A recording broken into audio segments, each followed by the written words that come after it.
നമ്മുടെ ഇടയിലേക്ക് ഇടുത്തി പോലെ കടന്നു വന്ന ഒരു ദുരന്തമാണ് വയനാട്ടിലുണ്ടായത് എന്നുള്ളത് എല്ലാവർക്കും വളരെ വ്യക്തമായിട്ട് അറിയാം. നമുക്ക് ഈ ദുരന്തത്തിന് മുമ്പായി നിപ്പ വന്നു, കോവിഡ് വന്നു, അതുപോലെ പ്രളയം വന്നു. എന്നാലും കേരളം കണ്ട, ഇന്ത്യ കണ്ട ഏറ്റവും വലിയ ഒരു ദുരന്തമാണ് നമ്മുടെ ചൂരൽമലയിലും അതുപോലെ മേപ്പാടിയിലും മുണ്ടക്കയിലും എല്ലാ സ്ഥലത്തും വ്യാപിച്ചു കൊണ്ടിരിക്കുന്നത്. ഇപ്പോഴും എത്ര ആളുകളാണ് മരണപ്പെട്ടത് എന്ന് തന്നെ നമുക്ക് ഇപ്പോഴും, എത്ര ആളുകളാണ് കാണാതെയായത് എന്നും ഇപ്പോഴും ഒരു വ്യക്തതയില്ല. അപ്പോൾ ഞാനിപ്പോൾ പറഞ്ഞുകൊണ്ടുവരുന്നത്, ഇതിനെല്ലാം എന്തൊരു പ്രശ്നമുണ്ടായാലും, എന്തൊരു ദുരന്തമുണ്ടായാലും ആ ദുരന്തമുഖത്തിലേക്ക് ആദ്യം തന്നെ ഓടിയെത്തുന്നത് ആംബുലൻസ് ഡ്രൈവർമാരായിരിക്കും. അതുപോലെ ആംബുലൻസ് ആയിരിക്കും ആ ദുരന്തമുഖത്തിലേക്ക് ആദ്യമായി കൊണ്ടുവരുന്നത്. ആ ദുരന്തമുഖത്തിലേക്ക് വന്ന ആ ആംബുലൻസ് ഡ്രൈവർമാരെ ആദരിക്കലാണ് നിലമ്പൂർ മണ്ഡലം കോൺഗ്രസ് കമ്മിറ്റി അവരൊരു ഗ്രൂപ്പായിട്ട് തന്നെ അതിന് കച്ചകെട്ടി ഇറങ്ങിയിരിക്കുകയാണ്. അപ്പോൾ ഞാനിതിൽ പറയാനുണ്ടായ കാരണം, ഞാൻ ആ ഒരു ആംബുലൻസുമായിട്ട് അന്ന് മുണ്ടേരി വയനാട്ടിൽ നിന്ന് ഒഴുകി വരുന്ന ആ ബോഡികൾ തിരയാനും അത് തെരഞ്ഞുകൊണ്ട് അതിൻ്റെ ശരീരത്തിൻ്റെ ഓരോരോ ഭാഗങ്ങൾ കിട്ടിയപ്പോൾ അതെല്ലാം കളക്ട് ചെയ്ത് ഞങ്ങൾ തന്നെ ഞങ്ങളുടെ ആംബുലൻസിൽ കയറ്റി അത് നിലമ്പൂർ പോലീസ് സ്റ്റേഷനിൽ പോയി അത് റിപ്പോർട്ട് ചെയ്ത് അതിനുശേഷം നിലമ്പൂർ ജില്ലാ ആശുപത്രിയിൽ കൊണ്ടുപോയി അത് പോസ്റ്റ്മോർട്ടം നടത്തി അത് എല്ലാ ക്രമീകരണങ്ങളും കഴിഞ്ഞതിന് ശേഷം നമ്മുടെ ആംബുലൻസിൽ തന്നെ മേപ്പാടി സ്കൂളിലേക്ക് ഈ ആംബുലൻസ് ഡ്രൈവർമാരെ ആദരിക്കുക എന്ന ചടങ്ങാണ് നിലമ്പൂർ മണ്ഡലം കോൺഗ്രസ് കമ്മിറ്റിയുടെ നേതൃത്വത്തിൽ ഇപ്പോൾ 2-3 ദിവസം മുമ്പ് നടന്നത്.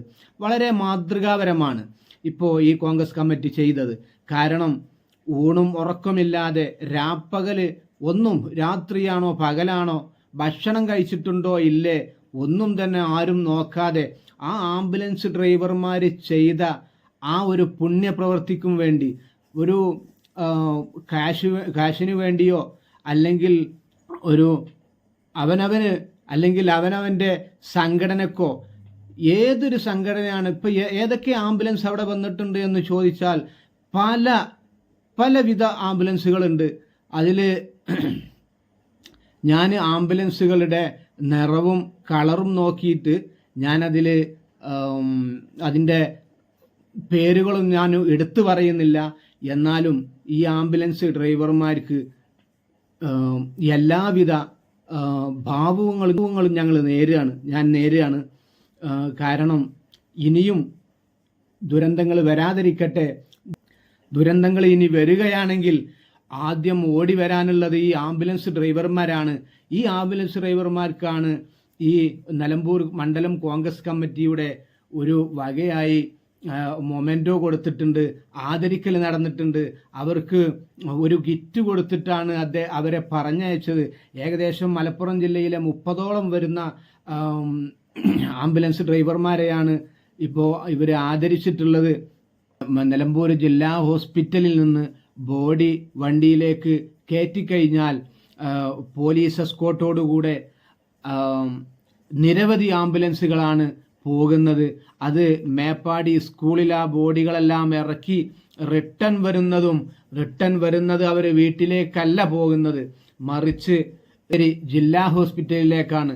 കാരണം അവിടെ ഉള്ള ആംബുലൻസുകൾ ചാലിയാറിൽ നിന്നും അതുപോലെ പലയിടങ്ങളിൽ നിന്നും ബോഡികളായിട്ടും ബോഡികളുടെ അവശിഷ്ടങ്ങളായിട്ടും അവർ ഹോസ്പിറ്റലിലേക്ക് എത്തിച്ചിട്ടുണ്ടാവും.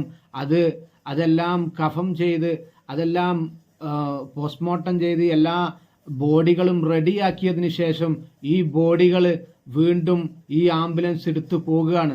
അപ്പം ഞാൻ പറഞ്ഞു കൊണ്ടുവരുന്നത് ഇവർക്കുള്ള അംഗീകാരം തന്നെയാണ്, ഇവർക്കൊരു ബിഗ് സല്യൂട്ട് തന്നെ നമ്മൾ കൊടുക്കണം എന്നുള്ളതാണ് എൻ്റെ ഒരു അഭിപ്രായം.